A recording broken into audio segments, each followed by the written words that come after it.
Hello दोस्तों, कैसे हैं आप सब? मैं आकाश कालिया, जीएसटी इंस्पेक्टर, आप सबका मेरे यूट्यूब चैनल पर स्वागत करता हूं।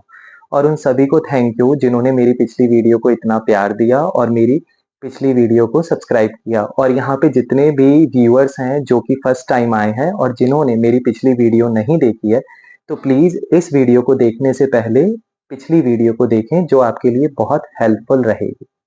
तो इस वीडियो में भी हम पिछली वीडियो से ही कंटिन्यू करेंगे। पिछली वीडियो में मैंने जैसा आपको बताया था important tips for cracking the government exam, तो इस वीडियो में भी हम उसी के साथ कंटिन्यू करेंगे। बहुत सारे एस्पिरेंट होते हैं जो एग्जाम की प्रिपरेशन तो स्टार्ट कर देते हैं, बट एक सर्टेन पीरियड के बाद उनका पढ़ाई में मन नहीं लगता, क्योंकि उन्हें ऐसा फील होता है मैं पढ़ रहा हूँ।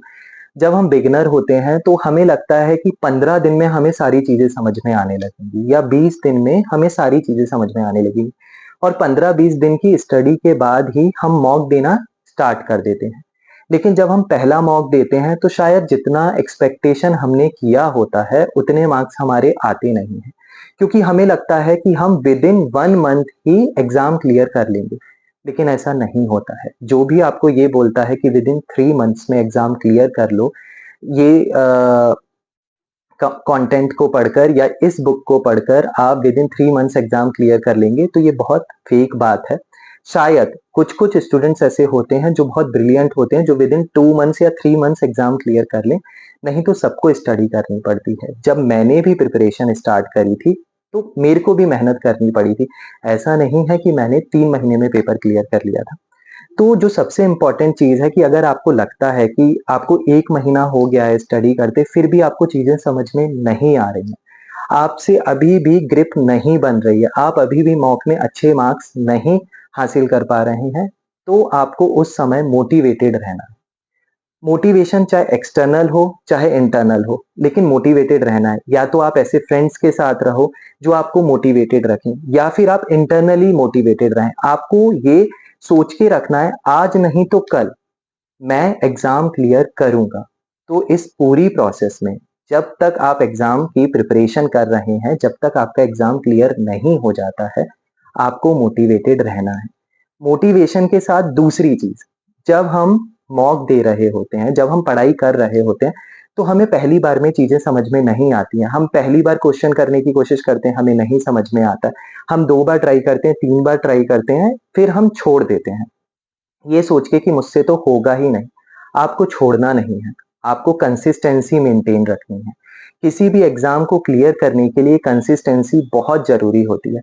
आप जितने भी सिलेक्टेड स्टूडेंट्स से मिलेंगे या जितने भी सिलेक्टेड स्टूडेंट्स को देखेंगे, तो सब में एक चीज़ कॉमन होगी कि चाहे कितने भी डाउनफॉल आए हों, चाहे कितनी भी प्रॉब्लम्स आई हो, चाहे कितना भी उनके लिए डिफ़िकल्ट फ़ेज़ रहा हो, लेकिन उन्होंने स्टडी नहीं छोड़ी। तो जो सबसे पहली चीज़ मैंने आपको बताई, जो सबसे इम्पोर्टेंट बात है, ड्यूरिंग दी प्रिपरेशन आपको मोटिवेटेड रहना है। मोटिवेशन, इंटरनल मोटिवेशन बहुत ज़रूरी है। आपको कभी भी ये नहीं सोचना है कि मैं एग्ज़ाम क्लियर नहीं कर पाऊँगा। या तो आप ऐसी वीडियोज़ देखें जिसको देख के आपको रोज़ मोटिवेशन फ़ील हो कि मुझे ये जॉब हासिल करनी ही है। शायद मेरी ड्रेस को देख के आपको लगे कि मुझे ये ड्रेस हासिल करनी है, या जो भी आपकी ड्रीम जॉब हो। दूसरी चीज़ कंसिस्टेंसी, चाहे कितना भी प्रॉब्लम आए, कितनी भी डिफ़िकल्टी हो, आपको लगे मुझसे नहीं बन रहा है, लेकिन आपको रोज़ स्टडी करनी है, आपको कंसिस्टेंसी मेंटेन रखनी है।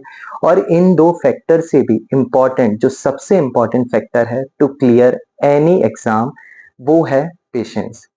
आपको पेशेंस रखना है। ऐसा नहीं होगा कि आपने पढ़ाई शुरू करी और आप कोई एग्ज़ाम देने गए और आप 1 महीने में ही एग्ज़ाम क्लियर कर लोगे। क्योंकि बहुत सारे स्टूडेंट्स ऐसे भी होंगे जो आपसे 3 साल पहले से पढ़ाई कर रहे होंगे, 2 साल पहले से पढ़ाई कर रहे होंगे, 1 साल पहले से पढ़ाई कर रहे होंगे। उन्होंने भी बहुत सारी मेहनत करके रखी होगी, तो आपको सब्र रखना है। अगर आप ये 3 चीज़ें फ़ॉलो करते हैं, पूरी जर्नी में मोटिवेटेड रहते हैं, पूरी जर्नी में कंसिस्टेंसी मेंटेन रखते हैं, मतलब रेगुलर स्टडी करते हैं, कितना भी डिफ़िकल्ट लगने पे, और सबसे इम्पोर्टेंट चीज़ पेशेंस रखते हैं अपनी जर्नी के दौरान, तो आप एग्ज़ाम ज़रूर क्लियर करेंगे। और 1 साल में आप भी मेरे जैसे जीएसटी इंस्पेक्टर या फिर जो आपकी ड्रीम जॉब है, उसको ज़रूर हासिल करेंगे।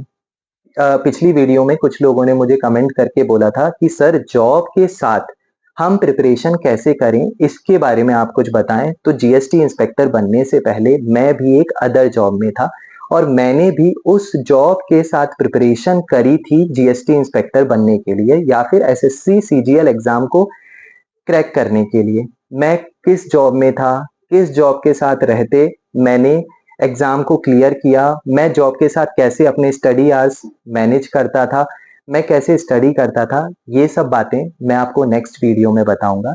अगर आपको ये मेरी वीडियो अच्छी लगी हो, आपके लिए हेल्पफुल रही हो, तो प्लीज मेरे चैनल को सब्सक्राइब करें, लाइक करें, शेयर करें एंड बेल आइकन को हिट करें फर्दर वीडियोस के नोटिफिकेशन के लिए। और मुझे प्लीज इस वीडियो के कमेंट में बताएं कि आपको नेक्स्ट किस टाइप की इंफॉर्मेशन चाहिए और मैं कोशिश करूंगा कि मैं ऐसे ही छोटी छोटी वीडियोस जो आपको मोटिवेटेड रखे, आपको पूरी जर्नी में हेल्प करे, आपको एग्जाम क्लियर करने के लिए, और शायद मेरी बातें सुन के आपको लगे कि आप भी एक दिन एक बहुत अच्छा एग्जाम क्लियर कर सकते हैं।